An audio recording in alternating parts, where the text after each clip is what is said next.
खल की परिभाषा बहुत सुंदर बताते हैं संत लोग।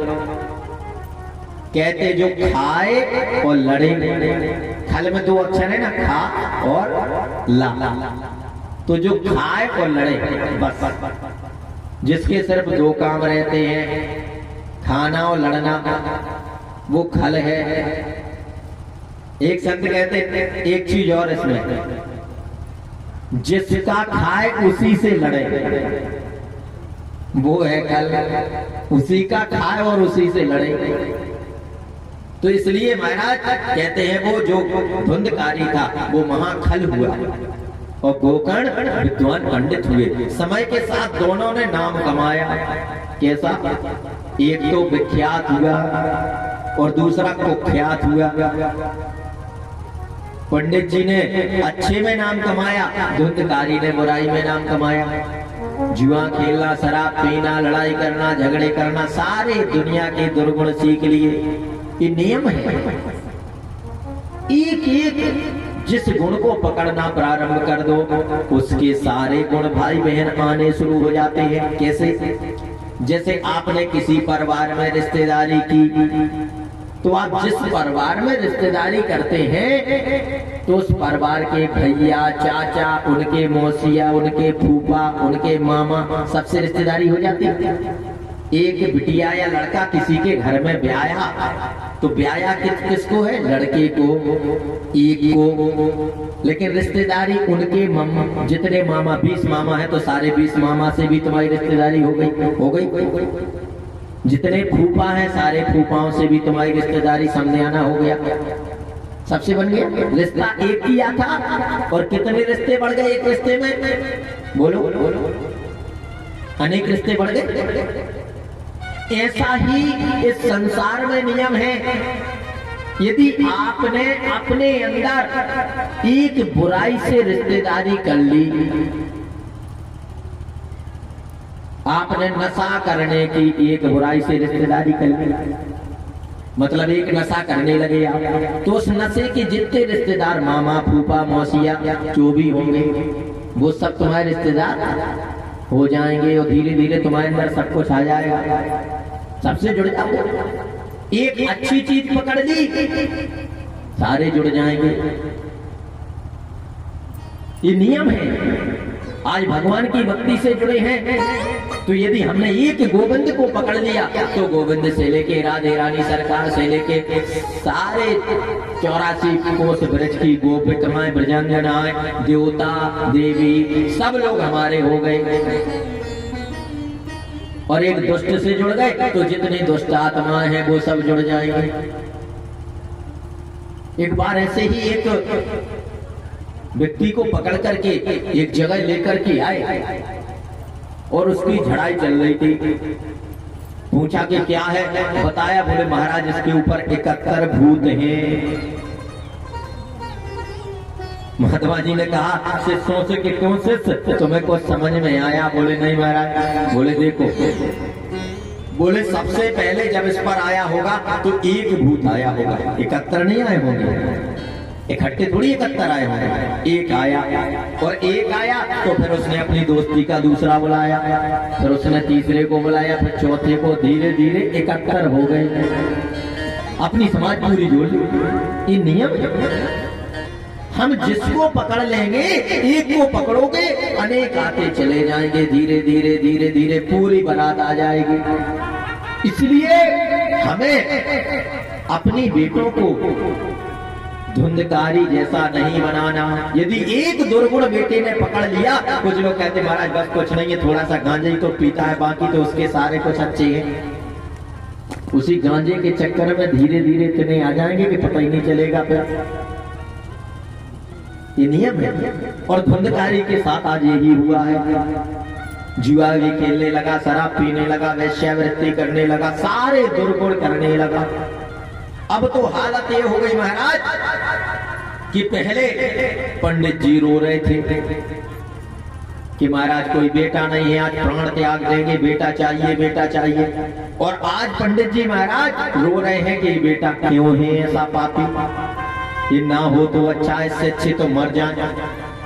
हालत ये हुई कि महाराज पंडित जी दुखी होकर के बड़े चिंता में हैं, सोचने लगे कि जा करके हम मर जाएं, कहीं देह को त्याग दें। भागने की सोचने लगे, घर छोड़ करके जाने की सोचने लगे। स्थिति ये हुई कि पंडित जी जब जाने लगे तो गोकर्ण जी ने समझाया कि पिताजी आप परेशान ना हो, चिंता ना करें। और देखो सच्चाई तो यह है कि वास्तविक सुख किनसे बेटे बेटियों से नहीं मिलने वाला, तो किनसे मिलेगा बेटा। देखो सच्चा सुख तो उसी परमात्मा की भक्ति में मिलना है। आप ब्राह्मण हैं, जो बीत गया है जैसा था उसके बारे में आपको नहीं सोचना चाहिए। अरे हरि की इच्छा है, जो विद्वान है वो तो जानते हैं, आप तो समझदार हैं। अशोच्यानम वशोचस्वत्वं प्रज्ञावादांश भाषसे गतासून गतासूंच नानुशोचन्ति पंडिता। आप चिंता न करें महाराज। देखो ये जो संसार है, गोकर्ण जी ने समझाया पिताजी को कि पिताजी आपको आज चिंता हो रही है कि बेटा ऐसा निकल आया है, अब हम जाके। तो ये संसार एक प्रकार से रेल जैसा है। जैसे रेल की यात्रा करते हैं हम लोग, क्या होता है, रेल के यात्री जो जाते हैं तो सारे लोग उस रेल यात्रा में रिजर्वेशन होता है, टिकट कटा के बैठते हैं। अब टिकट कटा के बैठे हैं और जैसे जैसे यात्रा में जिसका स्टेशन आ गया, अब कुछ लोग गए बैठ गए, आप भी बैठ गए। सामने वालों से 2 मिनट बैठे, बात होने लगी, धीरे धीरे व्यवहार बनने लगा, चर्चा होने लगी, कई बार परिचित के निकल आते हैं। लेकिन कुछ समय बाद देखा कि उसी में से बोगी में कुछ लोग बैठे हैं और उनकी स्टेशन आ गई, तो उन्होंने अपना बैग उठाया, भैया जी राम राम अब हम चलते हैं क्योंकि हमारी स्टेशन आ गई है। और उन्होंने अपना बैग बोरिया बिस्तर उठाया और उतर गए। कुछ लोग नए लोग उस स्टेशन से चढ़ के आके फिर बैठ गए, तो उनसे व्यवहार होने लगा। फिर आगे गए, कुछ समय बाद आपकी भी स्टेशन आने लगी, तो आपने भी अपना बिस्तर बोरिया उठाया और आप भी उतरने लगे। तो ये क्रम चलता रहता है, जिसकी स्टेशन आ गई वो उतर गया, जिसके टिकट का टाइम आ गया तो वो चढ़ गया, कोई उतर गया चला गया, आता है जाता है। बैठते जाते हैं, सीट जहीं की तहीं है, लोग आ रहे हैं जा रहे हैं, बैठ रहे हैं, लगातार चल रहा है काम। ठीक ठीक उसी में एक समझदार यात्री बैठा था, बड़ा ऐसा समझदार बैठा था कि वो महाराज आया और सीट पे बैठ गया, बड़ी गठरी लिए था, आया तो सिर पे रख करके बैठ गया कुर्सी पर बढ़िया प्रेम से। आसपास जो लोग बैठे थे बहुत देर तक देखते रहे कि अभी तो बैठा है, अभी रखेगा अभी रखेगा। लोगों ने कहा भैया हम देख रहे जब से आप ट्रेन में बैठ के चल रहे हो, गठरी सिर पे रखे हो, बैठे सीट पे हो। बोले भैया हम सोच रहे हैं कि जैसे बैठे तो हैं, थोड़ा सा वजन अपने सिर पर ले लें तो इस गाड़ी के ऊपर कम वजन पड़ेगा, ये भार हम कुछ ढोते चले। अब बताओ, तो मूड पे गठरी रख के ट्रेन पे बैठे हो, तो भार ट्रेन के ऊपर है कि तुम्हारे ऊपर है? तुम ढो रहे हो कि ट्रेन ढो रही है? तुम्हें खुद ट्रेन ढो रही है, तुम खुद ट्रेन में चल रहे हो। अब तुम मूड पे गठरिया धरे हो तो उससे तुम कुछ भार को लेके चल रहे हो क्या? बस इतना जरूर है कि उससे फर्क ट्रेन को तो उतना ही वजन है। तुम जरूर लदे पड़े हो, तुम्हारी गर्दन दर्द कर रही हो, वजन लादे पड़े हो दिमाग में कि हम तो ये बैलेंस बनाए हैं, वजन लादे हैं, ये जरूर हो रहा है। लोगों से पूछो भैया फोन लगाओ कहाँ हो, बस कल से चले हैं, कल से ट्रेन पर बैठे हैं। वो क्या कहेंगे, कल से चले हैं, ट्रेन में चलते आ रहे कि बैठे आ रहे हैं? बैठे हैं नहीं कहते, कल से ट्रेन में बैठे हैं, ट्रेन चल रही है, हम तो बैठे के बैठे हैं। जा तो ट्रेन रही है, तुम तो जहाँ के तहाँ बैठे हो। बोले कल से चले हैं, कल तक आ जाएंगे, जैसे पैदल चल के आ रहे हो। कहने का मतलब कि जो लोग ट्रेन में बैठे, अब बताओ कोई सिर पे गठरी रख के बैठा है, उसको आप समझदार कहोगे? नहीं महाराज ये तो पागलपनी का काम है। अरे सारा वजन ट्रेन पे है, वो गठरी नीचे रख दे, चाहे सीट के ऊपर धर दे, सिर पे रखने से क्या फायदा? वो तो ट्रेन ढो ही रही है। ऐसे ही हम लोग इस संसार की, आत्मदेव शर्मा को समझाया गोकर्ण ने कि पिताजी आप जो ये संसार की घर की गृहस्थी की जो गठरी है ना, आपको लगता कि हमें अपने सिर पे बांध के हम ही खत्म ये हम ढो रहे हैं। तुम नहीं ढो रहे हो, ये पूरे संसार की ट्रेन को हमारे गोविंद चला रहे हैं और वही ढो रहे हैं। तुम जरूर हाथ बांधे और जबरदस्ती सिर में रखे, तुम्हें खुद वो चला रहे हैं और तुम अपना लादे फिर रहे हो जबरदस्ती की पुटरिया। अरे पुटरिया धर दो एक तरफ, तुम्हें भी गोविंद ढो रहे, वो पुटरिया भी तुम्हारी वही ढोंगे, सब कुछ ढोएंगे, बस भरोसा उस पर कर लो। जब ये बात समझा दी तब समझ में आ गया बेटा बिल्कुल सच कह रहे हो। ऐसे ही हमें मन भार ला देंगे अपने सिर पर और चिंता कर रहे हैं कि तो बेटा ऐसा हो गया, ये हो गया, और सारी चिंताओं से मुक्त। तो अब बेटा हम क्या करें, अब हम क्या करें? तो बोले आप देखो भगवान की भक्ति में लग जाओ बेटा। अभी तक तो बहुत ज्यादा, जब से बेटा हुआ ऐसा समय रहा कि भगवान की भक्ति से तुरंत जुड़ने का मन नहीं हो रहा। जब ज्यादा गृहस्थी में लग जाओ ना तो तुरंत मन नहीं होता। तो कैसे जुड़ेंगे? तो तरीका है। क्या तरीका है? कि जैसे हम सीधे नहीं जुड़ सकते तो जो भगवान से जुड़े हैं उनसे जुड़ जाओ। आपका डायरेक्ट कनेक्शन नहीं मिल रहा हो कभी भी, तो बगल के कुआं वाले का जिसका कनेक्शन है उसकी डीपी से कर लो तो भी लाइट आ जाएगी। भैया डायरेक्ट नहीं आ रहा तुम्हारे यहाँ, तो जो आधे दूर तक ले आया है पड़ोसी उससे ले लो। तो जो पहले भगवान से जुड़े हैं उनके चरणों से, गोविंद के, उनसे जुड़ जाओ। और ऐसे कौन है? ऐसे संत हैं, ऐसे महात्मा हैं, ऐसे सत्पुरुष हैं, गुरु हैं। तो गुरुओं की संतों से जुड़ जाइए और उनसे जैसे ही आप जुड़ जाओगे तो आपके जीवन का कल्याण हो जाएगा। और बात मान करके तो आज कहते हैं आत्मदेव जी चले गए, निकल गए, घर छोड़ दिया और कहा बेटा अब हमें कोई चिंता नहीं, अब हम जाकर के संतों की मंडली में जाते हैं, वहीं भजन करेंगे। और एक घर गृहस्थी उसी समय त्याग दी और निकल करके चले गए। तो कहते हैं कि संतन के संग लाग रे, कि संतन के संग लाग रे तेरी अच्छी बनेगी। संतन के संग लाग रे तेरी अच्छी बनेगी। संग लाग रे तेरी अच्छी बनेगी। संतन के संग लाग रे तेरी अच्छी बनेगी।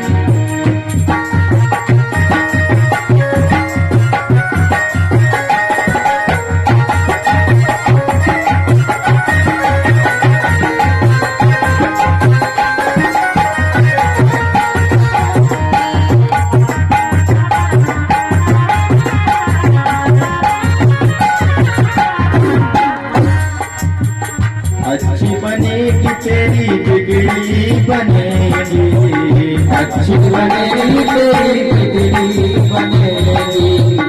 अच्छी बनेगी तेरी बिगड़ी बनेगी, अच्छी बनेगी तेरी बिगड़ी बनेगी। जब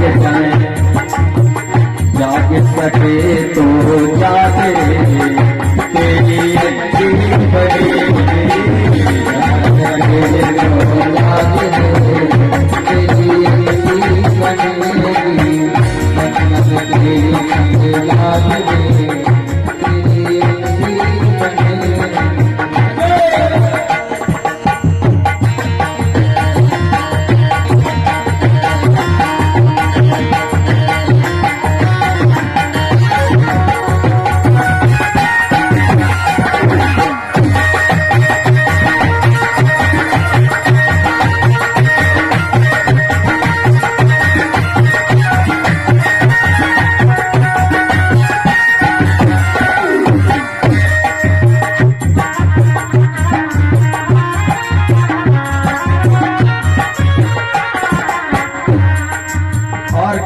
संतों के साथ लग गए, उनकी सबकी बन गई। किन किन की? गुरु जी की बन गई, प्रहलाद जी की बन गई। गुरु जी की बन गई, प्रहलाद जी की बन गई। गुरु जी की बन गई, प्रहलाद जी की बन गई। गुरु जी की बन गई, प्रहलाद जी की बन गई, प्रहलाद जी की बन गई, प्रहलाद जी की बन गई, प्रहलाद जी की बन गई, प्रहलाद जी की बन गई। तो हरि कीर्तन में लाग रे, हरि कीर्तन में लाग रे, तेरी अच्छी बनेगी, हरि कीर्तन में लाग रे, तेरी अच्छी बनेगी, संतन के संग लाग रे, तेरी अच्छी बनेगी।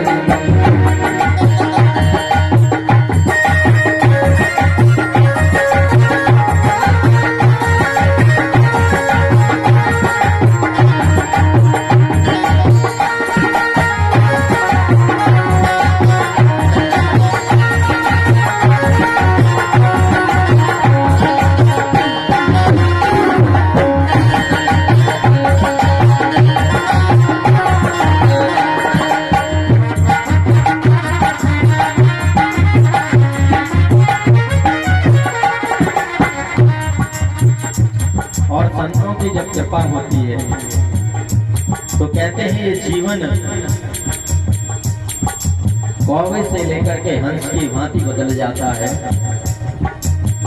काका से तो है हंस बनावे, काका से तुझे हंस बनावे, हंस बनावे, हाँ हंस बनावे, हंस बनावे, हंस बनावे। काका से तो है हंस बनावे, काका से तुझे हंस बनावे। मिट जाए, मिट जाए, मिट जाए, मिट जाए, मिट जाए, मिट जाए, मिट जाए दिल के ताज रे, तेरी अच्छी बनेगी, मिट जाए दिल के ताज रे, तेरी अच्छी बनेगी, संतन के संग लाग रे, तेरी अच्छी बनेगी, संतन के संग लाग रे, तेरी अच्छी बनेगी।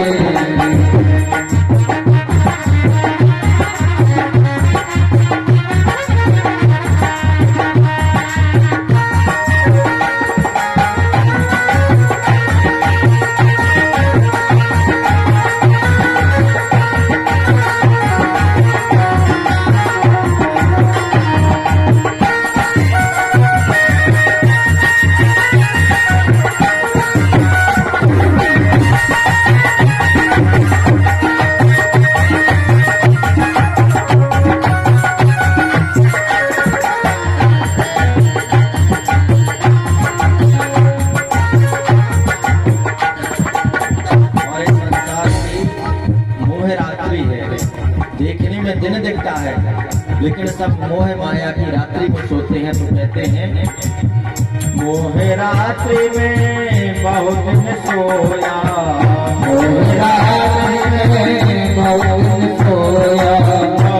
दिन सोया, हाँ बहुत दिन सोया,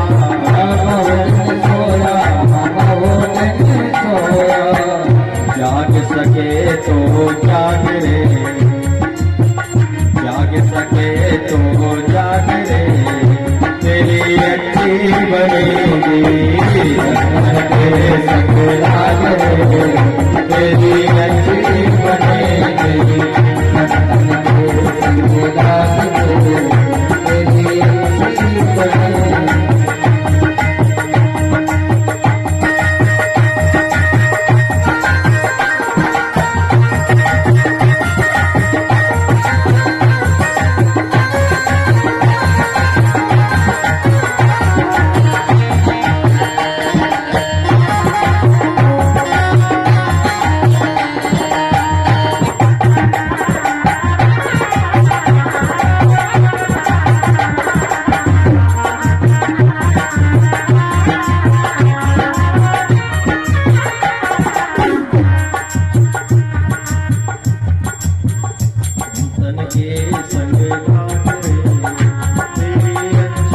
बनेगी, तेरी अच्छी बनेगी,